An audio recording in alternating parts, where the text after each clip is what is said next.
Everyone, this is Poonam. Welcome to my YouTube channel. हम already CTP की complete series start कर चुके हैं, जिसमें आज हमारी क्लास 16 है, जिसमें जो आज का हमारा टॉपिक है एनसीएफ 2005, आरटीई एक्ट 2009 और एनईपी को आज हम डिस्कस करने वाले हैं। मोस्ट इंपॉर्टेंट टॉपिक है, इससे आपके एग्जाम में क्वेश्चन देखने को मिलता है। ये क्लासेस उन बच्चों के लिए इंपॉर्टेंट है जो स्टेट लेवल पे टेट एग्जाम की तैयारी कर रहे हैं, चाहे आप एसटेट के प्रिपरेशन कर रहे हो, सीटेट के प्रिपरेशन कर रहे हो, MP TET, UP TET, REET, RPSC, और जो बच्चे मेरे बीएड फर्स्ट ईयर के स्टूडेंट हैं उनके लिए भी ये क्लास काफ़ी इम्पॉर्टेंट है। आज हमारी सीडीपी की ये लास्ट क्लास है। इसके बाद हम प्रीवियस ईयर क्वेश्चन करने वाले हैं एसटेट के, सीटेट के। ओके, जो बच्चे मेरे चैनल पर नए आए तो जल्दी से चैनल को सब्सक्राइब कर लें ताकि आपको क्लासेस के नोटिफिकेशन टाइम पर मिल जाए। सेशन पसंद आता है, सेशन को जरूर लाइक करें और अपने फ्रेंड्स के साथ जरूर शेयर करें। ओके, मैंने सीटीपी कंप्लीट सीरीज के नाम से एक प्लेलिस्ट बना रखी है। जिन बच्चों की प्रीवियस क्लासेस मिस हो गई हैं तो आप वहाँ पे वो सारी क्लासेस आपको सीक्वेंस वाइज मिल जाएगी। उसका लिंक मैं आपको डिस्क्रिप्शन बॉक्स और टेलीग्राम चैनल पे शेयर कर दूंगी। ओके, सीटीपी के कंप्लीट नोट्स अवेलेबल हैं। जिन भी बच्चों को ये नोट्स चाहिए, आप मुझे टेलीग्राम चैनल पे पूनम शर्मा 2917 पे आप मुझे मैसेज कर सकते हैं। मैं वहाँ पर आपको चार्जेस बता दूंगी और वहीं पर ही आपको पीडीएफ फॉर्म प्रोवाइड करा दी जाएगी। ओके, सेशन स्टार्ट करते हैं आज का। एनईपी है क्या? ठीक है, हम एनईपी के कुछ इंपॉर्टेंट पॉइंट्स को पढ़ेंगे जहाँ से आपके क्वेश्चंस पूछे जाते हैं।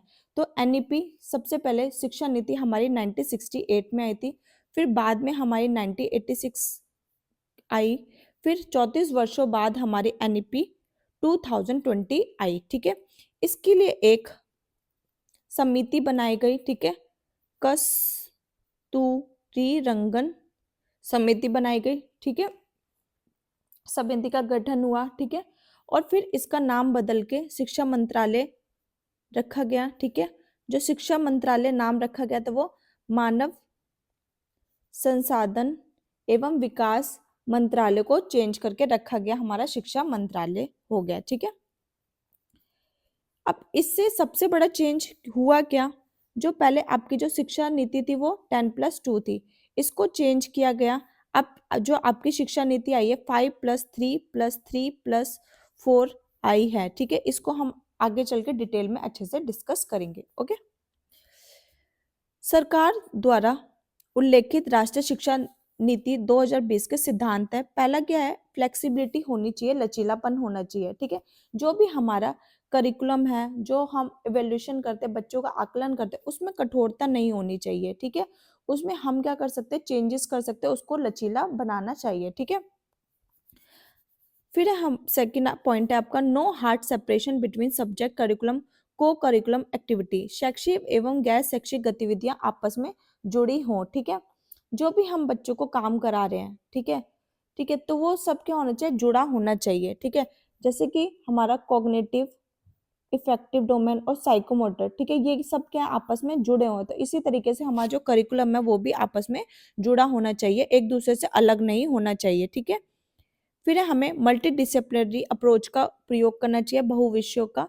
जैसे कि हम एसएसटी पढ़ते हैं, आपके एसएसटी में कितने सब्जेक्ट होते हैं, हिस्ट्री, ज्योग्राफी, पॉलिटी। ठीक है, ये एक दूसरे से क्या होने चाहिए, कनेक्टेड होने चाहिए, मल्टी डिसिप्लिनरी होने चाहिए।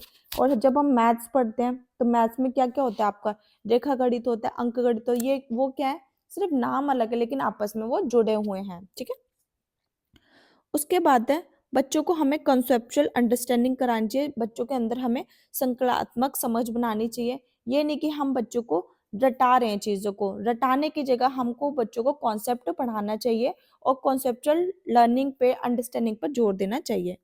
फिर आता है क्रिटिकल थिंकिंग, आलोचनात्मक चिंतन। ठीक है, चीज़ों को बच्चे सोच समझे, ठीक है, सोचे समझे, उसको एनालाइज करें, उसको क्रिटिसाइज करें, उसके पॉजिटिव और नेगेटिव पॉइंट्स बता सके, तो ऐसी हमें क्रिटिकल थिंकिंग बच्चों में डेवलप करनी चाहिए। ठीक है, फिर आता है आपका फॉर्मेटिव असेसमेंट, रचनात्मक आकलन। ठीक है, रचनात्मक आकलन पे ये जोर देता है। ठीक है, और जो समेटिव असेसमेंट होता है उसके अगेंस्ट होता है, क्योंकि वो क्या हमें सिर्फ रिजल्ट बताता है। ठीक है, लेकिन जो रचनात्मक आकलन होता है, फॉर्मेटिव असेसमेंट होता है, ये पहला पॉइंट ये लगातार होता है। ठीक है, और क्या होता है, इसमें अधिगम में सुधार किया जा सकता है। अगर बच्चे ने परफॉर्मेंस अच्छा नहीं किया है तो हम बच्चों को मौका देते हैं, और ये जो प्रोसेस होता है ये निरंतर होता रहता है।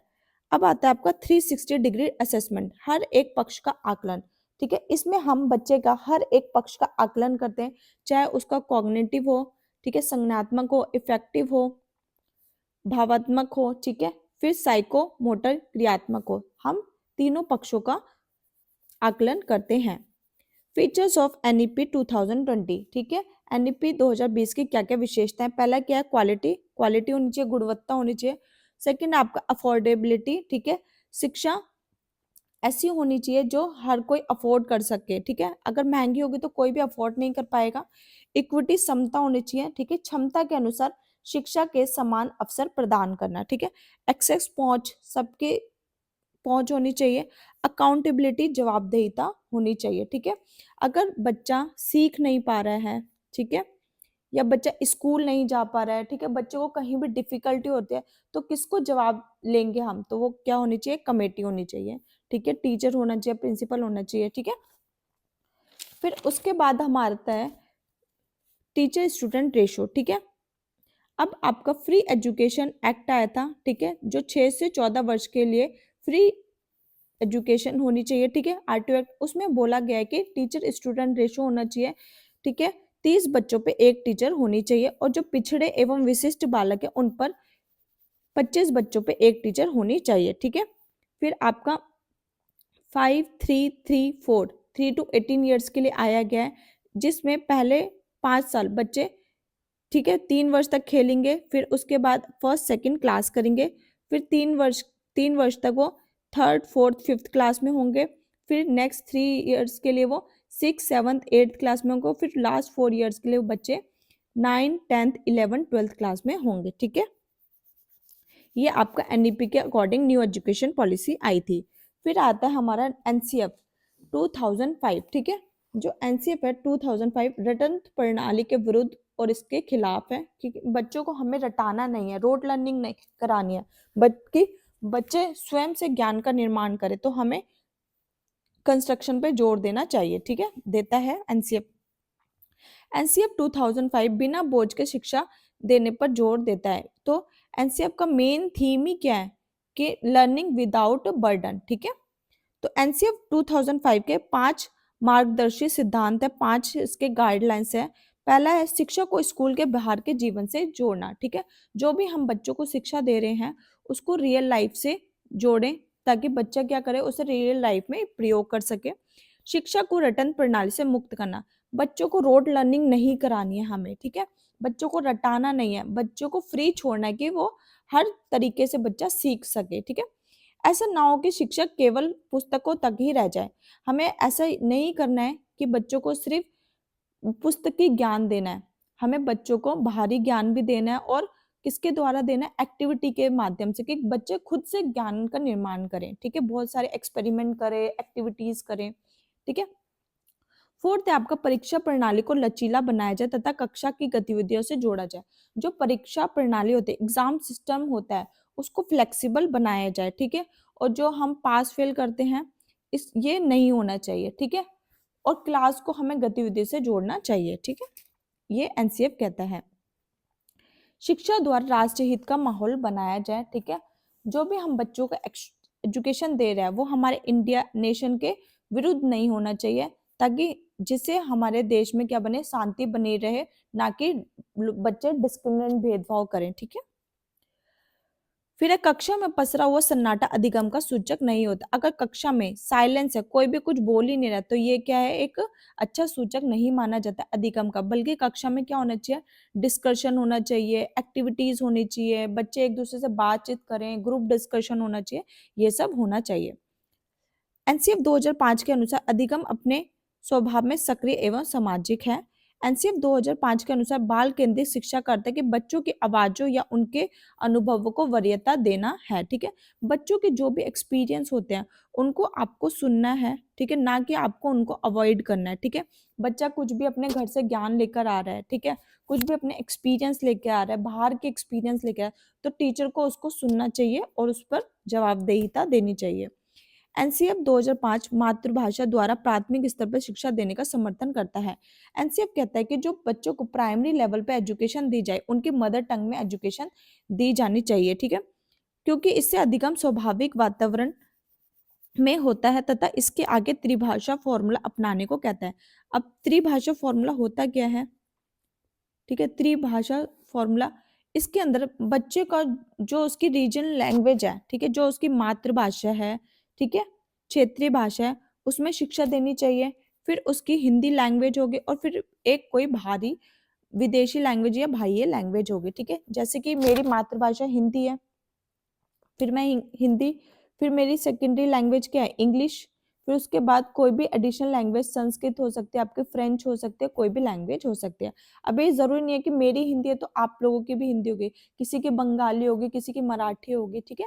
तो उसी में फर्स्ट जो आपको शिक्षा दी जाएगी वो आपकी मदर टंग या फिर रीजनल लैंग्वेज में दी जाएगी। उसके बाद हिंदी लैंग्वेज, उसके बाद कोई भी थर्ड जो होगी आपकी विदेशी भाषा होगी। अब हम पढ़ लेते हैं राइट टू एजुकेशन एक्ट 2009, ठीक है। Right to education free and compulsory education, ठीक है, शिक्षा पाने का सभी को अधिकार है। तो निशुल्क एवं अनिवार्य शिक्षा, जो 6 से 14 वर्ष के बालक होंगे उनको फ्री में एजुकेशन दी जाएगी, ठीक है। निशुल्क मतलब आपसे एक भी चवन्नी नहीं लिया जाएगा, आपसे कोई पैसा नहीं लिया जाएगा, जो 6 से 14 वर्ष के बालक हैं, ठीक है। कंपलसरी सभी के लिए अनिवार्य है, सभी को शिक्षा प्राप्त करनी है, लेकिन जो दिव्यांग बच्चे उनको 6 से 18 वर्ष के लिए शिक्षा दी जाएगी। ओके, तो राइट टू एजुकेशन एक्ट 86वां अमेंडमेंट संविधान संशोधन दिसंबर 2002 में लागू किया था आर्टिकल 21A के तहत, ठीक है, जिसमें हमारा मौलिक अधिकार बना दिया गया है, ठीक है, राइट टू एजुकेशन एक्ट, ठीक है। तो ये हमारा क्या है, एक मौलिक अधिकार है, शिक्षा पाने का अधिकार सभी को है। ओके, आई होप अच्छे से क्लियर हो गया होगा। आज का टॉपिक बहुत ही इंपॉर्टेंट था, इससे आपके क्वेश्चंस पूछे जाते हैं, और जो भी थोड़े बहुत रह गए पॉइंट्स उसको हम क्वेश्चंस में डिस्कस करेंगे, ठीक है। तो प्लीज आपको सेशन कैसा लगा तो प्लीज जरूर लाइक कर दिया करो और कमेंट करके जरूर बताया करो कि आज का आपको सेशन कैसा लगा, ठीक है। मिलते हैं हम एक नई वीडियो पे। हमारी आज सीडीपी बिल्कुल कंप्लीट हो चुकी है, सिर्फ अब आपको क्या करना है, आप रिवीजन करिए, ठीक है। मैं जल्दी आपके लिए सीडीपी मैराथन लेके आने वाली हूँ, उसमें सिर्फ हम इम्पोर्टेंट पॉइंट्स को डिस्कस करेंगे, मैं इतना डिटेल में नहीं पढ़ाऊंगी, ठीक है। जो ये आपकी सीडीपी सीरीज थे बहुत ही डिटेलिंग था आपका, ठीक है। अब जो मैराथन आएगी उसमें हम इम्पोर्टेंट टॉपिक्स पढ़ेंगे, ठीक है, और सारे टॉपिक्स को हम उसमें भी कवर करेंगे, ठीक है। वो हमारा एक प्रॉपर वे में रिवीजन होगा, ठीक है। उसके बाद हम प्रीवियस ईयर क्वेश्चन करेंगे। आज मैं सोच रही हूँ, मैं आज एक प्लान कर रही हूँ कि मैं आज आपको एक प्रीवियस ईयर क्वेश्चन करा दूँ, ताकि आपको पता चल जाए कि आपके एग्जाम में कैसा क्वेश्चन पेपर आता है, ठीक है। मिलते हैं हम एक नई वीडियो में। Thanks for watching.